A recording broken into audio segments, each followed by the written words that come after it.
దేవునికి నువ్వు మొదటి ప్రాధాన్యతను ఇస్తున్నావా?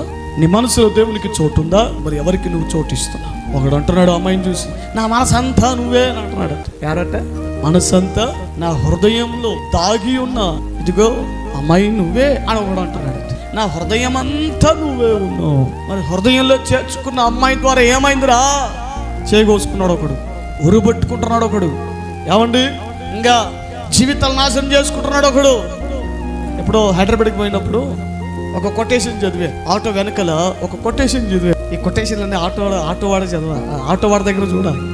వాడు రాశాడు, అమ్మాయిని నమ్మి చితికి పోవటం కంటే చచ్చి చితికి పోవటం మేలని ఒకడు ఆటో వెనకాల రాశాడు.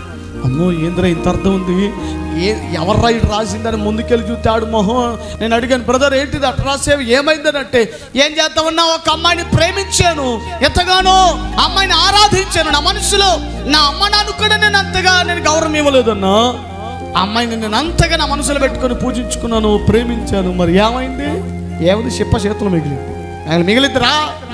మనుషులకు మొదటి స్థానం ఇస్తే, మనుషుల్ని హృదయంలో చేర్చుకుంటే మిగిలేది నాశనం.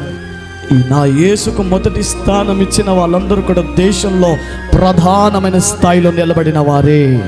స్తోత్రం చెప్పు గట్టిగా.